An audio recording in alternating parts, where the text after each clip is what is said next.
ओम। सभी को शुभ नमस्ते सज्जनों। आज हम यजुर्वेद का 33वां अध्याय का 93वां मंत्र 93वां मंत्र, जिसका शीर्षक है एक आदर्श पत्नी।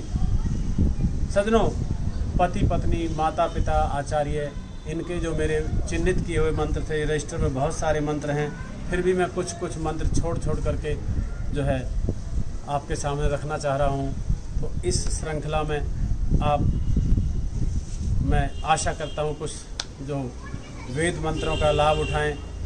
तो आगे मंत्र में ऋषि जी क्या लिखते हैं, आदर्श पत्नी कैसी हो, जो घर को किस प्रकार से चलाए, किस प्रकार से घर की व्यवस्था करे, उसके विषय में उल्लेख किया है।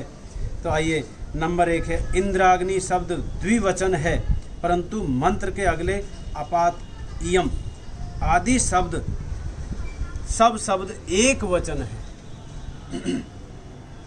अतः इंद्र और अग्नि अर्थ न करके हम इंद्र की अग्नि अर्थ लेंगे।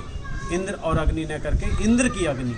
इंद्र मीन्स ये शरीर, आपका शरीर जो इंद्रियों का स्वामी है वह है, और उसकी अग्नि क्या होगी, जो आपने तप संयम किया है, जो मेहनत से अपने शरीर को तपाया हुआ है, जो आपकी देदीप्यता है, जो आपके आभा है, जो चमक है, वह आपके इंद्र रूपी शरीर की अग्नि होगी। और घर में पुरुष ने इंद्र होना अर्थात पति को सदा जितेंद्रिय होना चाहिए, संयमी होना चाहिए, इंद्रियों के ऊपर संयम करके जितेंद्रिय होना है। इसकी पत्नी अग्नि है, अग्नि इसकी पत्नी हो जाती है, यानी कि उसके साथ साथ रहती है उसकी दिव्यता, उसकी दीप्तता। तो वह दीप्त मस्तिष्क वाला, दीप्त चेहरे वाला होता है। तो जैसे पत्नी साथ नहीं छोड़ती, वैसे उसकी वो चमक, वो आभा भी उसका साथ नहीं छोड़ती। घर की सब प्रकार की उन्नति का कारण है। गृहिणी ने घर को सब दृष्टिकोणों से उन्नत करना है। इससे एक बात तो सुव्यक्त है कि उसका स्थान घर में है। उसने इधर उधर नहीं घूमना, अर्थात आज कल का जो वातावरण है मैं उसकी बात नहीं कर रहा, लेकिन वेद जो कह रहा है, अब से पहले हमारी गृहिणियां जो माताएं होती थी वो घर के अंदर ही और घर की चार दीवारी में घर की जिम्मेवारियां संभालती थी, घर के बच्चों को और दूसरे घर के सभी परिवारजनों का वो ध्यान रखती थी हर तरह से। तो ये एक आदर्श गृहिणी का कर्तव्य वेद में बताया गया है। वह घर में ही उसने इधर उधर नहीं घूमना। घूमती हुई पत्नी ठीक नहीं मानी जाती, ये वेद कह रहा, मैं नहीं कह रहा। अतः मंत्र को इस भावना से प्रारंभ करते हैं। नंबर 2, यह अग्नि घर की उन्नति साधक पत्नी बिना पाँव वाली है, अर्थात वो घर से बाहर नहीं जाती। तो ऐसे समझो जैसे उसके पैर ही ना हो, ये उदाहरण दिया है इसमें। वो बिना पाँव वाली है, अर्थात यह व्यर्थ में इधर उधर नहीं घूमती। उधर उसकी 2 चुगली लगाई, उधर 4 चुगली लगाई, उसके घर जाके चुगली, इस तरह की अन्यथा और व्यर्थ की बातें न करने वाली, काम से काम रखने वाली ही आदर्श पत्नी, आदर्श महिला कहलाती है। अपात यह कितनी सुंदर काव्यमय भाषा है। बाहर जाने के लिए उसके पाँव ही नहीं हैं। ये वेद कह रहा है कि जैसे बाहर निकलने के लिए तो उसके पास पैर ही ना हो। नंबर 3, अपाद मतलब पाद ही नहीं है उसके। पाद संस्कृत में पैर को कहा गया है, तो पैर ही नहीं है। अपाद मतलब बिना पैरों वाली होती हुई भी यह घर में बड़ी क्रियाशील है, घर के कार्यों को बड़ी चतुराई से करती है, बड़ी समर्थता के साथ करती है, बड़ी समझदारी के साथ करती है। उत्तम पाँव वालियों से भी पहले पहुंची होती है। जैसे परमात्मा आप जहां सोचो वहां पहले से मौजूद हैं। चाहे आप ब्रह्मांड में किसी भी जगह सोचिए, वहां परमात्मा सब जगह मौजूद हैं। जहां आपके हृदय के अंदर हैं, जहां आपके मस्तिष्क के अंदर हैं, वहीं परमात्मा सब जगह पहले से मौजूद है। तो ऐसे ही यह पत्नी भी पहले से मौजूद रहती है, अर्थात घर के कार्यों को विधिवत सफल करके रखती है। अर्थात यह अधिक से अधिक क्रियामय जीवन वाली होती है, घर के कार्यों में बड़ी स्फूर्ति वाली होती है। नंबर 4, ये अपनी प्रत्येक क्रिया को पूर्ण समझदारी के साथ करती है। सिर को धारण करके चलती है। सिर को धारण करना मीन्स सोच के साथ, ऊंची सोच के साथ विचार करके कार्य करती है।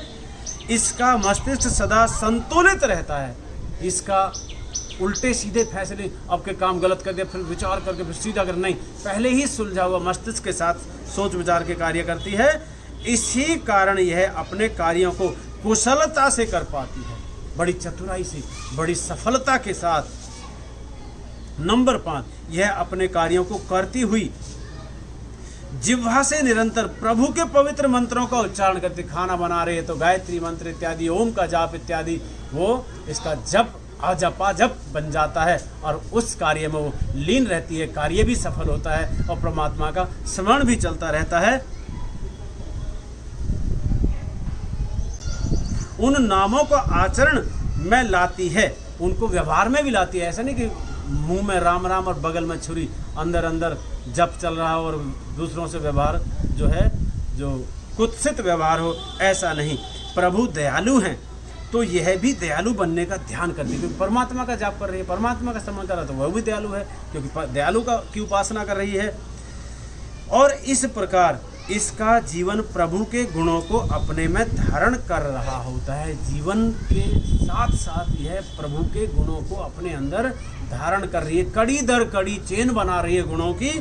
तो जिस पत्नी का जीवन इस प्रकार प्रभु के गुणों को धारण करके प्रभु का ही छोटा रूप हो जाता है, वहाँ देवों का निवास तो होगा ही। यह बात यहाँ निम्न शब्दों में कहते हैं। नंबर 7, यह पत्नी 30 कदमों से निश्चय पूर्वक चलती है, अर्थात अपने घर में 30 देवों के निवास के लिए प्रयत्नशील होती है। पति इंद्र देवता, पत्नी भी अग्नि देवता ही है, अतः इनका संतान भी देव क्यों न होगा। जब पत्नी देवी है, पति देवता है, तो संतान जो होगी, बेटा या बिटिया जो होगी, वह भी देवी स्वरूप ही होगी, वो क्यों नहीं होगी देवता। एवं पति पत्नी व संतान 3 मुख्य देव तो ये हुए, इनके अतिरिक्त 30 देवों अर्थात सब अच्छाइयों को अपने घर में लाने की का पत्नी ने प्रयत्न करना है तो सारे देव घर के अंदर ही आ जाते हैं। जब ये अपने प्रयत्न में सफल होकर घर को 33 देवों का निवास स्थान बना पाती है, तो वहाँ 34वें देव महादेव तो स्वयं उपस्थित हैं ही, अर्थात परमात्मा तो फिर उनके अंदर पहले से ही विद्यमान है, उनके हृदयस्थ हैं, तो 34 देव बन जाते हैं। का निवास तो होता ही है, वही घर प्रभु का घर बनता है जहाँ देवों का निवास हो। ऐसा घर देव गृह बनकर स्वर्ग बन जाता है, उसमें कोई भी नारकीय घटनाक्रम, कोई कार्यकलाप हुआ नहीं करता। और भावार्थ है मंत्र का, पत्नी घर में रहकर निरंतर क्रियाशीलता से घर को बड़ा सुंदर बना पाती है। यह समझदारी से प्रत्येक काम को करती है, प्रभु को नहीं भूलती, प्रभु को हर समय याद रखती है। कोई भी कार्य करे मेरा परमात्मा देख रहा है, ऐसा नहीं कि मुझे तो कोई देख नहीं रहा तो मैं ये काम ये कर लूँ। कोई भी अत्याज्य कर्म जो होता है उसको करने का तो स्वप्न में भी नहीं होता। प्रभु का अनुकरण करने का प्रयत्न करती है और अपने घर को देवों का निवास स्थान बनाकर प्रभु को आमंत्रित करती है, उनको आमंत्रण देती है, प्रभु हमारे घर आइए, प्रभु हमारे हृदय में आइए, यहाँ निवास कीजिए। ऐसा इस मंत्र का भाव था। आपने ध्यानपूर्वक सुना। सभी को शुभ नमस्ते, धन्यवाद।